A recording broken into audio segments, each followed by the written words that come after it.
Call the board meeting to order and we'll have the pledge of allegiance.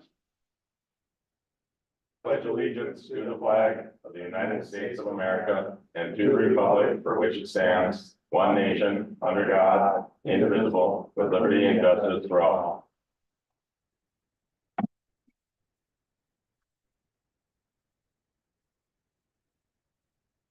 No general comments from the acting board chair tonight. And see if we have any citizens addressing the board. Citizens that want to address the board this evening. Seeing any, we'll skip reading the instructions for that and look for an approval of the agenda. So moved. Motion by Commissioner Anderson. Second. Second by Commissioner Gould. Any discussion? Mr. Chair, Yes. just to, for my brain and for the public, if maybe Tom or our county attorney could talk a little bit about the rules and regulations around a commissioner zooming in, attending remotely, some of the do's and don'ts around camera usage, microphone, voting, that sort of thing. And I know the statutes have been updated a couple of times over the last couple of years. So I thought that would be helpful for tonight's meeting since we do have our chairman zooming in. Yeah. I don't know if the county attorney is prepared to do that or not. We didn't discuss that ahead of time, but if he's willing. Thank you there, Commissioners. Yeah, I am winging it. I will always answer a question if given in advance time. I would be glad to research for you. I can definitely sit in the back, pull up the statutes and, come present what I find in a few minutes. But, I'm just operating completely blind on a question like that. I don't want to be bad at this. So, yeah. Well, Mr. Chair, that kind of concerns me. Our very own county attorney isn't familiar or couldn't at least, share what he currently knows about open meeting law. And our commissioner chairman zooming into a meeting, this is pretty important stuff. So I'm not giving you a pass, fail, or a letter grade here, Mr. Attorney. I just think it's important for the general public to know that this is a possibility. What our commissioner is doing, and that it's okay, but there are certain rules that must be followed. And so if you could just share what you know about this, no I attorney, think that would suffice. I'm sorry, but I'm going to take some pretty big offense to what you just said there. No attorney worth their salt is going to give you uneducated advice when they don't know it. Okay. And I do not have every statute in the state of Minnesota memorized. And I do not want to give bad advice. And so I'm going to politely, respectfully ask for 5 minutes to look it up. Yeah, that's fine. That's what I'm asking for. That's what he offered, and then you were somewhat disrespectful there, so. No, there was a condescending snide remark from the county attorney right away regarding my question, which I don't appreciate. Well, let's not bicker about it. You have to take it personally, no. Mr. Attorney. Commissioner Gould, it's okay. We'll let him study it and then he'll come back. Thank you. Thank you, Attorney Hanson. Mr. Chair, Yes, if I might, not to stick my nose in this, but the statute does, because we talked a little bit about this, Commissioner Carlson and I before, and the statute, section 13D02, other entity meetings by interactive technology. I can't tell you if this has been updated or not, because Commissioner Gould is correct that they did make an adjustment recently to the statute, but this is at least what I'm familiar with. The statutory conditions for a meeting via interactive technology include all of the following. All members of the body participating in the meeting, wherever their physical location, can be heard and see one another and can hear and see all discussion and testimony presented at any location at which at least one member is present. Members of the public present at the regular meeting location of the body can hear and see all discussion and testimony and all votes of all members of the body. At least one member of the body is physically present at a regular meeting location.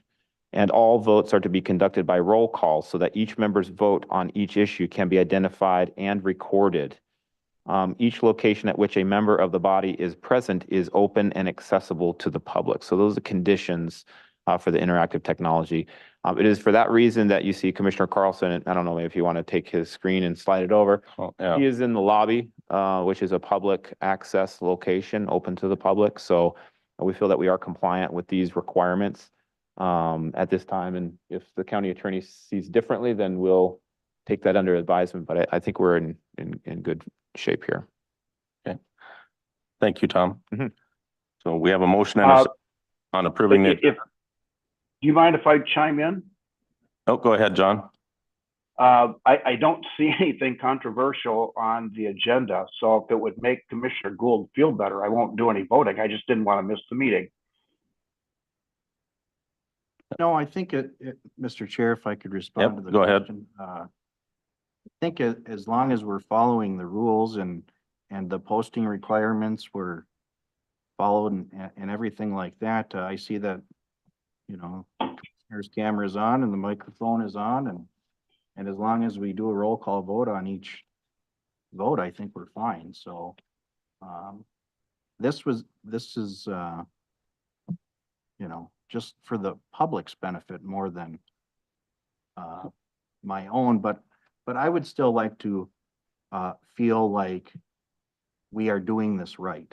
Mhm. And so, I'm sorry that I had a question, but I think that's okay. You're fine in asking the question. It is accurate. That my understanding was that we have to have both visual and audio. If Commissioner Carlson was going to vote on something, that we would have to physically be able to see him and hear him, not just hear him. Right. Yep. So. Okay. So no further, I'll ask for a vote on the approval of the agenda. All in favor? Actually, we got to do a roll call, excuse me. So John, are you approving of the agenda? Yes. Commissioner Sumner? Yes. Commissioner Anderson? Yes. Commissioner Gould? Yes. And I'm voting yes. So the agenda is approved 5-0. Look for approval of the consent agenda. So moved. Motion by Anderson. Second from Second. second from Commissioner Sumner. Any discussion? All in favor, or actually, so used to that. Commissioner Sumner, Yes. Commissioner Anderson, Yes. Commissioner Gould, Yes. Commissioner Carlson, Yes. and I vote yes. So we have approval of a consent agenda 5-0. All right. That brings us to our regular agenda, which includes a public hearing. So I request a motion to open the public hearing. So moved. Motion by Commissioner Gould, Second. second by Commissioner Anderson. Any discussion? I'll ask for the vote. Commissioner Carlson, Yes. Commissioners Gould, Yes. Commissioner Anderson, Yes. Commissioner Sumner, Yes. and I vote yes. So we have a approval to go into an open public hearing. And I'll ask Tom to take over with the staff comments and the presentation. Thank you, Mr. Chair. You have before you an ordinance this afternoon to enact a local sales and use tax within the jurisdictional limits of Beltrami County for the purpose of designing and constructing the new county jail. This ordinance represents the final step in the institution of the local sales and use tax that was authorized by the Minnesota State Legislature and approved by referendum by Beltrami County voters on November 7th of 2023. This action requires a notice and a public hearing prior to adoption. The notice was issued on February 29th, 2024, and is also included in your packet for reference. The ordinance imposes a 5/8 of 1% or 0.625% local sales and use tax to finance the construction of a new replacement jail facility and its appurtenances, together with modifications to the existing jail as well as modifications to the current county courthouse to accommodate the operational changes a new jail facility will impose and authorized by the Minnesota legislature. It also provides revenues to pay for the cost of collecting, administering the tax to the Commissioner of Revenue of the state of Minnesota. And it also covers the finance and administrative costs related to the funding of the new county's jail. The ordinance specifically identifies the authority for enacting the law. It establishes the effective date as July 1st, 2024. It sets guidelines on what goods and services shall be taxed under the ordinance. It identifies tax clearance as well as issuance of licensing rules. And it also establishes when the sales and use tax shall expire, which is to be the lesser of 30 years or when the bonds are paid off. Passage of this ordinance is necessary to institute the collection of the new revenue that will go to pay for the county jail and its debt service. Any questions on any of that? Okay, Not seeing any. perfect. Thank you. Thank you, Tom. Are there anybody in the public that would like to comment? Anybody online that you see? No? So, any commissioners have any questions? No? So I request a motion to close the public hearing then? So moved. Motion by Commissioner Anderson. Second by Commissioner Sumner. Any discussion? All right. Call for the vote. Commissioner Sumner? Yes. Commissioner Anderson? Yes. Commissioner Carlson? Yes. Commissioner Gould? Yes. And I vote yes. So we have closed the public hearing. And now we need to debate the issue. If any of the commissioners have any comments about the ordinance. Move that we accept the ordinance. Okay. Commissioner Anderson has made a motion to accept the ordinance. I hear a second. I will second. Gould will second. Any further discussion on the ordinance? Not hearing any. I'll call the vote. Commissioner Gould? Yes. Commissioner Carlson? Yes. Commissioner Anderson? Yes. And Commissioner Sumner? Yes. And I vote yes. Our ordinance is approved. Mr. Administrator. 5-0. That concludes our local sales and use tax ordinance public hearing and vote. We'll move on to our jail project financing, general obligation jail bond issuance.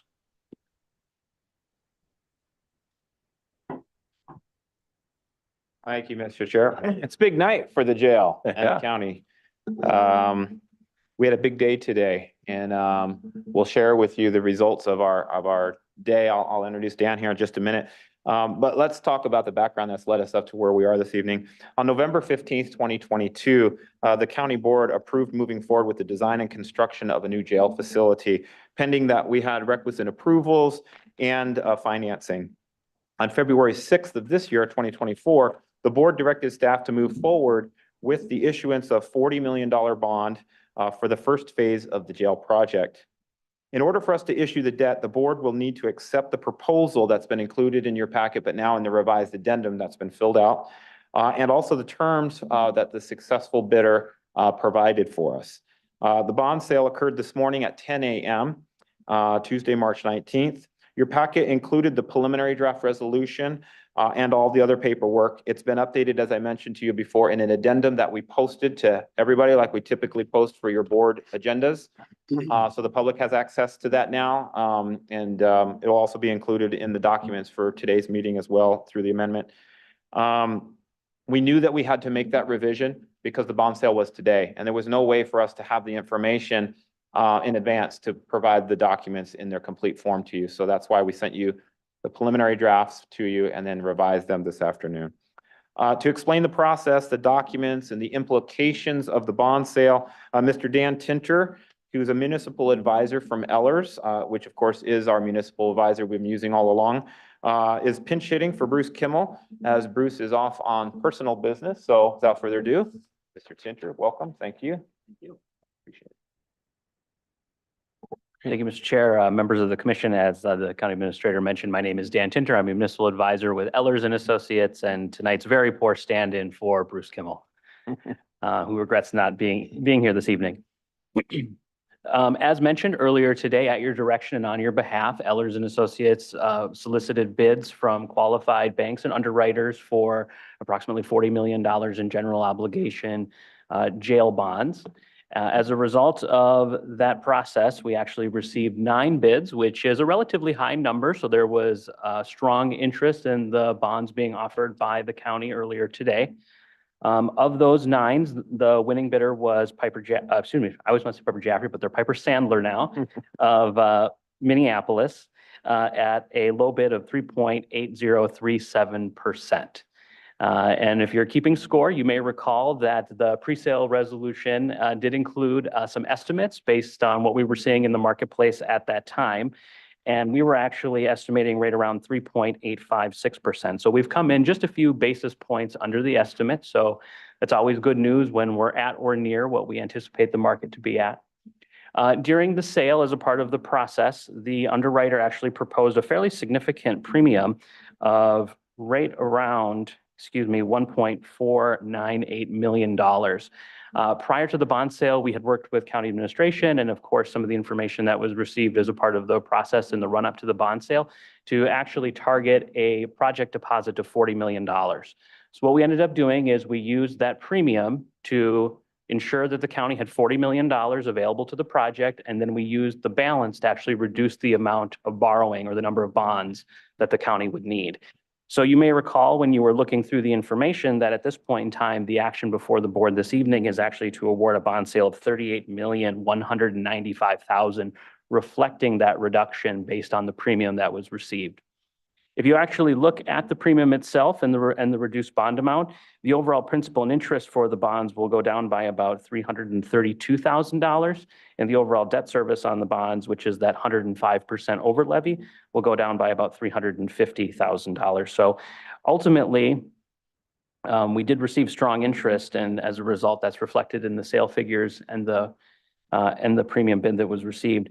It's worth noting, and if you're just kind of a numbers junkie and for like I am, that you would, looking through the bids themselves, we had a great test of the market. The top 3 bids were actually within 1 basis point of each other. And the total spread between the 9 bids was 10 basis points. So a very tight grouping that indicates to us that the sale was strong and a good test of the market and that you're receiving the prevailing and correct interest rates for the bonds based on the sale today. So that's a lot of information. We've distributed some additional items. There was handed out to the board just now, and also, as the county administrator mentioned in the packets electronically, a sale day report which describes the sale. Attached to that is also a bid tabulation, which provides greater information about each of those 9 bids.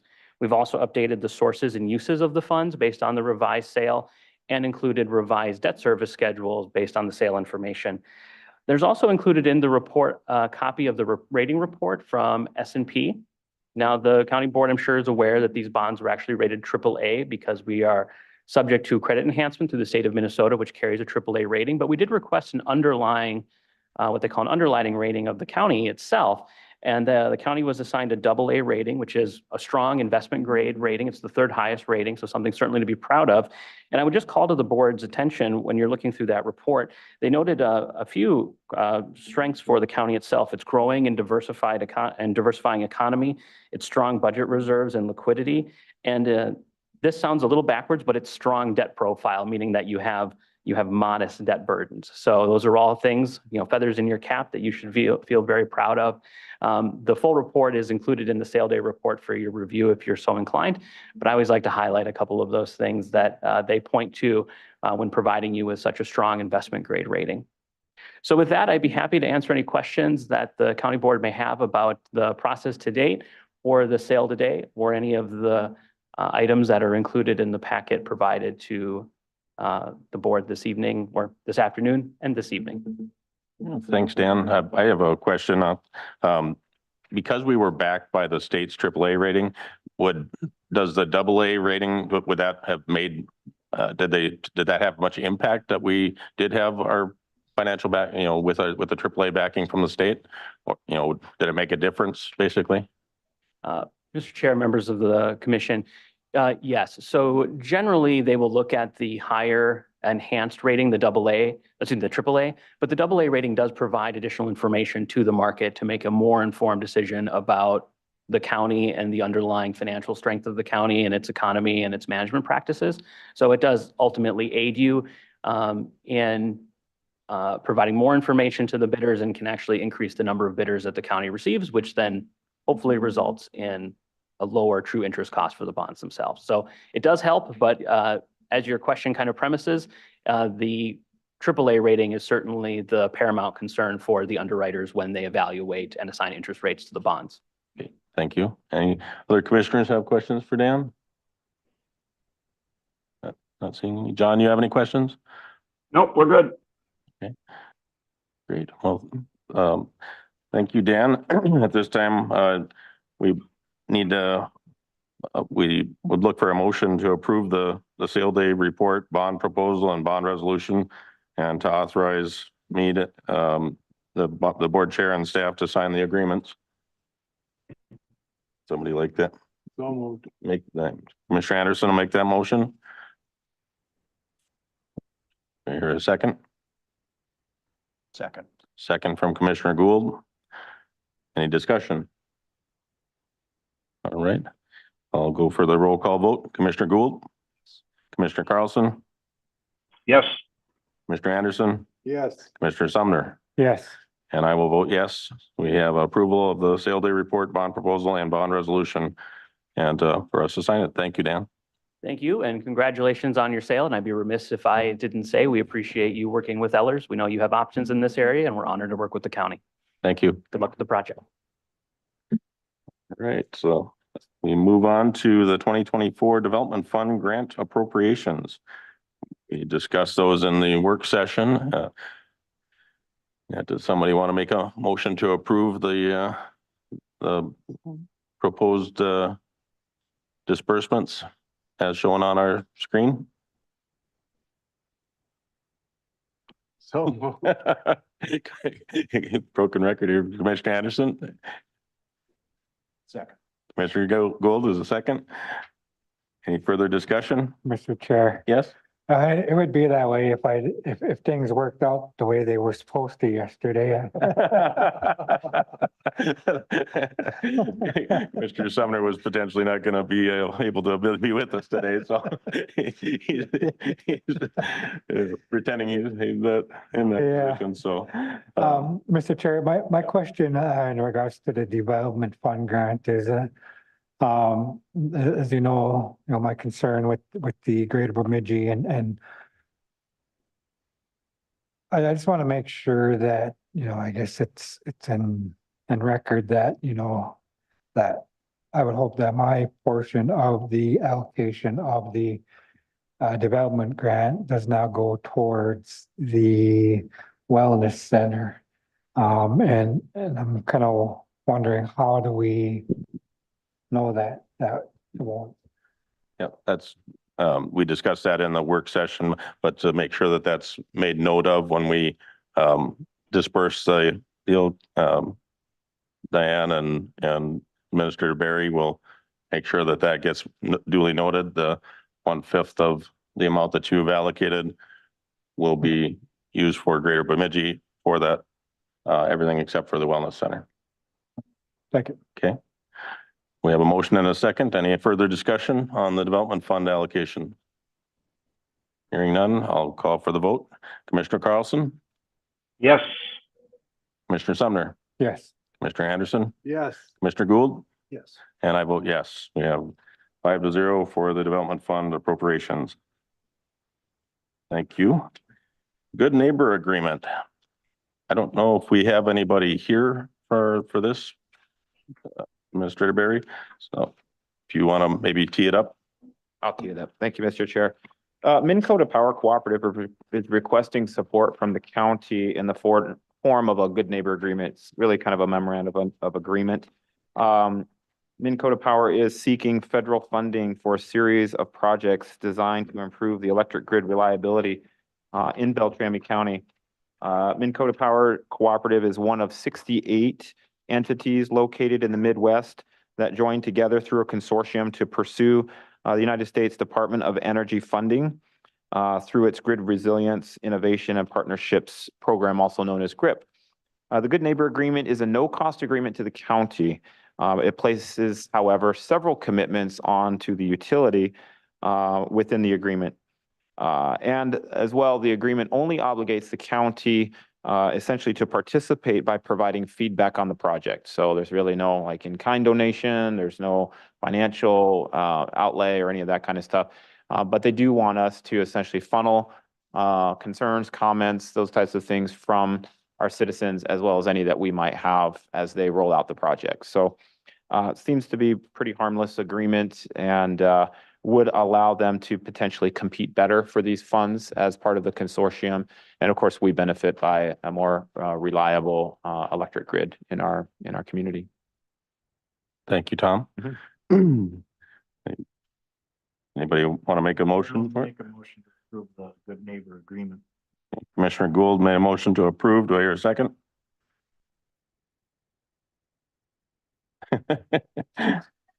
Second. Second from Commissioner Anderson. And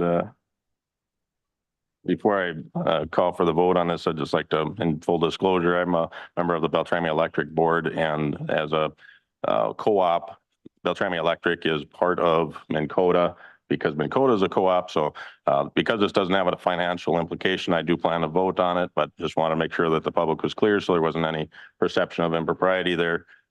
It's not a financial thing, so it's fine for me to vote on it, and therefore. So any further discussion? Mr. Chair, I think it's a good opportunity for us to be supportive of these efforts. Our electric grid around the country is in need of dire repair, and our area needs it too. So appreciate the efforts by all involved here. Thank you, Commissioner Gould. Mr. Chair. Yes, Commissioner So Sumner? I was just kind of curious how this came forward to the board. Are they bringing it to other counties or what was their process? They are, thank you, Commissioner Sumner. They're bringing this to a number of other cities and counties that they work with and trying to get the same letters of support and agreements. That makes their application more robust, if you will, and stronger. So that's my understanding. And they approached us with this and outlined the project and what it was going to do and how it was going to help and why they felt that support from the counties and cities would be helpful in their application. So we could potentially be seeing decreases in our electric bill in the future? That I don't know. Thank you, Mr. Chair. All right, you're welcome. Thank you. So I'll call for the vote. Commissioner Sumner, Yes. Commissioner Anderson, Yes. Commissioner Carlson, Yes. Commissioner Gould, Yes. and I vote yes. And passes 5-0. Thank you very much for that. And we don't have any other additional items, so we go on to legislative lobbying and commissioner reports. Commissioner Gould? Thank you, Mr. Chair. I've attended some health and human services related meetings recently as an alternate on the committees and also as a member of the Community Health Assessment Working Group. We're going to be surveying the community and just kind of seeing where we're at as far as the overall health of our community. So I want to thank Division Director Amy Bowles for her work on that and getting us further along on those efforts. I also zoomed into a foster care recruitment meeting the other night. I know there's been a push lately for more folks in the community across the county to become foster care parents because we definitely have a need there. So if anyone's thinking about it, you know, it's needed. So that was a good meeting, and I think they have potentially, I want to say like 25 potential families that are considering. So that's good news. Not much on the legislative front, although I have been, you know, keeping tabs on relevant bills and committee hearings. Looking forward to Bemidji Day coming up, although I won't be there, something's come up for me. I can't attend anymore, but still a great thing overall. So have fun down there, Tom, and everybody else that's going. Also, congratulations to the Bemidji State Men's Hockey Beavers team for making it into the championship game coming up this Friday for the conference. If they win that, they go to the national tournament. So, and 3 of the players made received awards as players of the year for the conference. So that's great. That's it. Thank you, Commissioner Gould. Commissioner Carlson, do you have a report? Well, Commissioner Gould stole my thunder about the Beavers. And I'll leave the Jazz to you, Mr. Chair, as long as you're there. But I would be remiss not to bring up my grandson winning consolation championship PWB1s last weekend. Other than that, I've been zooming into a few meetings while I'm here, but the internet's a little sketchy. So I'll bid you adieu. And next time I'm out in Mexico, you could put a Mexican flag in front of mine. Well, thank you, Commissioner Carlson. And Commissioner Anderson? Yes, I had the privilege of attending the management team again as we rotate through that. And I'm always impressed with the quality of people that we have in Beltrami County and the good work that they do. They kind of keep us in good stead. So that was a good meeting to be at. And then I have a Northwest Juvenile Training Center coming up this Thursday. So we'll be looking forward to what they have proposed. Okay. Thank you. Commissioner Sumner? All right, thank you. So it's been what day is it today? The 19th? So 2 weeks. It seems like it's been a long, last week was a long week. For personal reasons. As Commissioner Anderson mentioned, we do have our Northwest meeting next week. But I also been kind of going back and forth, the past month, couple weeks about,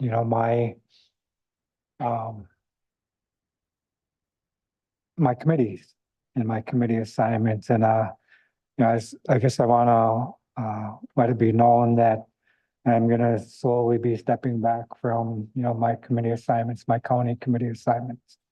And hopefully, one of you will be able to kind of take over these committee assignments. These assignments are, a lot of work. They are, time intensive.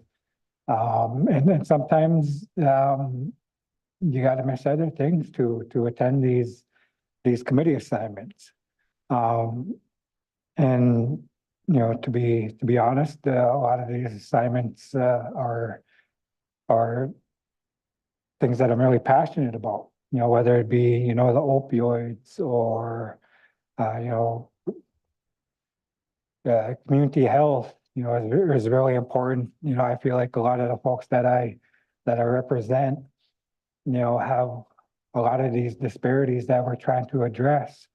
So it's my hope that whoever receives these assignments, kind of takes, that into consideration. I think what I'm going to do is just stick to, my 2 meetings a month. And just kind of go from there. I have the PILT Con, which is really, basically, I'm not too sure who will fill that or how you will go about doing that, but it's another position or committee assignment that really only affects my district, so my hope is that whoever, gets assigned to that as well, really listens to, my constituents up there when it comes to, grants and things like that. So, I just want to make that announcement this evening. So maybe by, you know, our first meeting in April, we could slowly transition to, making those committee assignment appointments. So, that's all I have for this evening. Thank you. Thank you, Commissioner Sumner. And as Commissioner Carlson alluded, we had our JASB meeting. We're revising the ordinance to shore up the administration of it and to just get some legalese stuff taken care of. We've contracted with the city attorney, Katie Nolting, is taking care of helping us with those changes. And we're meeting again on April 3rd to review that and then bring those forward to get approval from the LGUs on the local government units for those that revised ordinance or resolution or whatever for the Joint Airport Zoning Board custom zoning. And we had a Polk County Solid Waste meeting in Boston for our Joint Powers Board there. And some little bit of good news there. And it's always it's always good and bad news, it seems like. But the good news was that we did get some final approvals from the what's it called? The Army Corps of Engineers. That was the last holdout for the development of the landfill out there because of the issues that we had with sterile sedge plant and so on. There was a lot of issues that it had to get redone, the whole plan that we originally had. That's finally getting approved. And then the prices on some of the recyclables are actually moving back in an upward direction. They have been kind of in the tank recently, and of course the recyclables help offset the amount of money that our constituents have to pay for our solid waste bring there. So that helps. Had a fair board meeting last night. They're of course anxious to hear what the development fund will get them for assistance on the facilities at the fairgrounds. And the fair is already, it's amazing how quickly that'll be coming up, and August will be here before they know it. So they're making a lot of plans and preparations and already getting things teed up for apparently a lot of more than normal, for whatever reason, attention to the commercial building. Lots of the people that had commercial building booths this last time have first chance at it, but there's already a waiting list on taking over for those that don't have booths there. So The political campaigns, you know, if they weren't there last year, then. yeah, it's first come, first served for the people that were there last year. So Campaigning. yeah, that's exactly right, Tim. Yeah, maybe we could all share a booth or something since we're all five up. But anyhow, that concludes my report. Anything further for the good of the board? Motion to adjourn. Motion from Commissioner Sumner to adjourn. Do I hear a second? Second. Second from Commissioner Gould. Do a roll call vote. Commissioner Carlson, do you want to adjourn, or do you want to just stay in Mexico forever? Or I will vote yes for adjournment. all right, Commissioner Gould, Yes. Commissioner Anderson, Yes. Commissioner Sumner, Yes. and I vote yes. We are adjourned. Thank you very much, everybody.